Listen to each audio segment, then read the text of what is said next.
We're here at in the city of Reedley, which is just south of Fresno, at a tree Fresno planting where we're going to be planting 125 trees. That's very representative of the nonprofit organization Tree Fresno, organization I helped start in 1985, and it's a community tree advocacy organization. We involve volunteers in tree plantings and advocate for the use of trees to improve our community. Welcome to our YouTube channel. Chip and I plan to be doing a lot more videos for you. If you like them, please click on like and click on subscribe and click on the bell so that you'll be notified every Sunday when we post our new videos.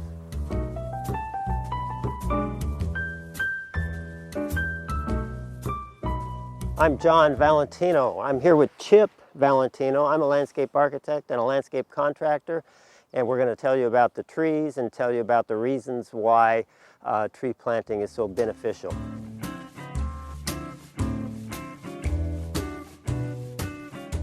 When you think about what trees can do to improve our lives, it's really pretty incredible. And they bring a lot of what I call a lot of wonder to our urban areas if we allow them to. I don't know if you know, but the tallest living thing on earth is a tree. And that's the coast redwood, which is the state tree of California, and it only grows along the coastline in a native situation where there's summer fog. We did a video where we showed how to grow those in hot inland areas. Then the biggest living thing on earth is the giant sequoia, which occurs in the Sierra Nevadas in California. And if you see a road going through a tree trunk, you're probably looking at a giant sequoia. Massive, massive trees, biggest living thing on earth.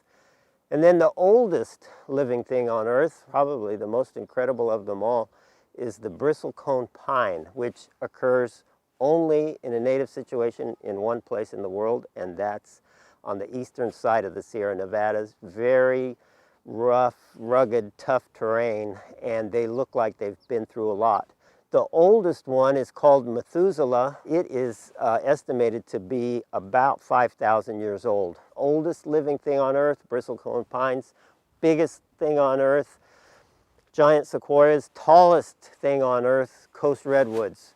You get the picture here. There's a lot of wonder in trees. The whole idea of organizations like Tree Fresno, and there's other tree advocacy organizations throughout the country, is to bring that wonder of trees that you see in nature, represented by those examples I just gave, into our urban areas where they can give us equally incredible benefits that we see in nature.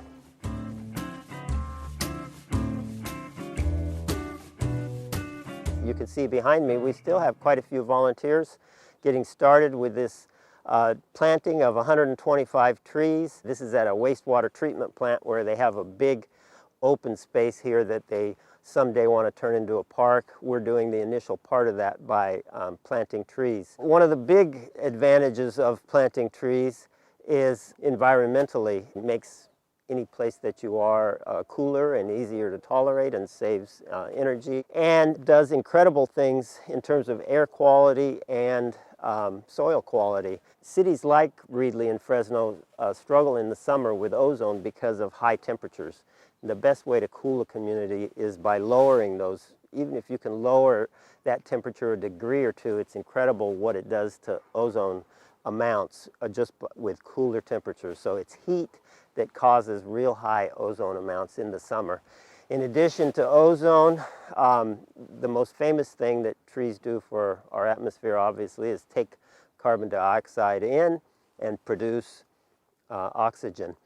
So we have them producing oxygen, and then we have them trapping particulates, all kinds of particulates, and storing carbon in the actual tree. If you look at a prior video, it talks about a concept that's been developed in the last 10 years or so, is how soil can also be a sink for carbon.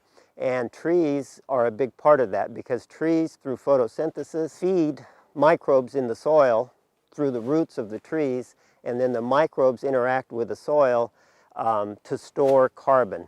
We have these incredible living things that I have a feeling, we typically have a tough time getting funded in communities. If we could say, we have this device that you could go to the hardware store and buy, and it will do all of those things, I think huge expenditures would be put out to put them all over the community. Well, we have them. They're living, growing wonders of nature, and they will improve your air and improve your soil, and what we're trying to do here is advocate for their greater use.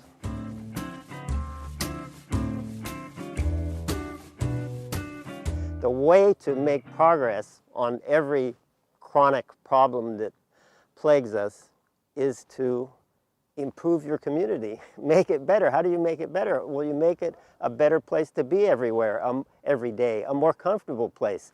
So you physically improve the environment and make it a place that people want to invest in, people want to go to.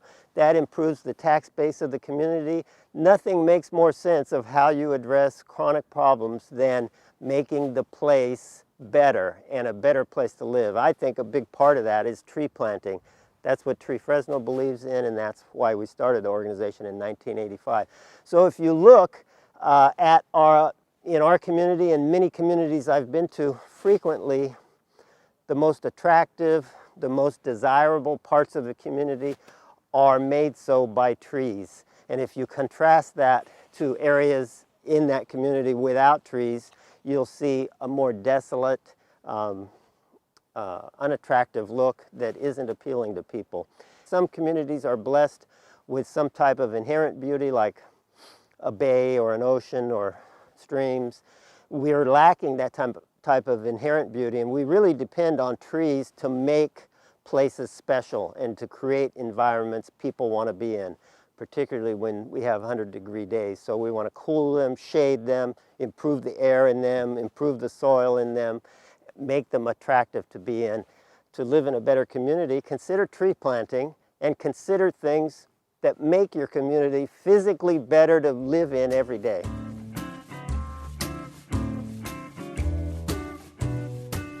So at this site, we're planting 125 trees, and the ones that were selected are big, pretty strong growing trees and pretty interesting trees. And so I thought I'd tell you just a little about each one. The cork oak is, the other two trees here are native to California. The cork oak is native to Europe. Even the young trunk, you can start to see the beginnings of what looks like cork. And that is because cork oak is the source for cork. And the trunks are actually harvested. The cork is harvested where the trunks are stripped bare, and then they take quite a few years to regrow the bark, but the bark regrows and they can be harvested, I think, about every 15 years. Cork oak trees are evergreen, tough, easy to grow, and they're big spreading trees. Really a neat tree, and we've got 1/3 of our trees on this site are Quercus suber cork oaks. The valley oak, or Quercus lobata, occurs in valleys up and down mostly the middle of California, and has a big root system that kind of goes down quickly and mines for water. And it's a big, statuesque, picturesque tree, deciduous, as you can see, meaning it drops its leaves. And deciduous oaks have leaves like this that look like kind of like watermelon leaves, whereas the evergreen oaks, like the cork oak we just looked at, have completely different looking leaves. They're both oaks, they're just different species, and evergreen tend to have all leaves that look similar, and deciduous oaks mostly have leaves that look like this valley oak. This one is the third species, and it's a California sycamore. So sycamores are a pretty widespread tree. The most famous sycamores in the world, I think, are the Platanus acerifolia, or London plane tree. This one is Platanus racemosa. So this is a cousin of those famous Champs-Élysées London plane trees. This grows native in California. Big, strong growing, kind of wild looking tree that is probably 60, 80 feet tall. And you'll see it frequently in foothills and near waterways in valleys in California. California sycamore is the third tree, so we've got 3 big, strong growing trees that are going to make this look like a woodland and an excellent place for a park. Thank you for watching our video. Don't forget to like, subscribe, and click on the bell. Learn more about our products at www.johnandbobs.com.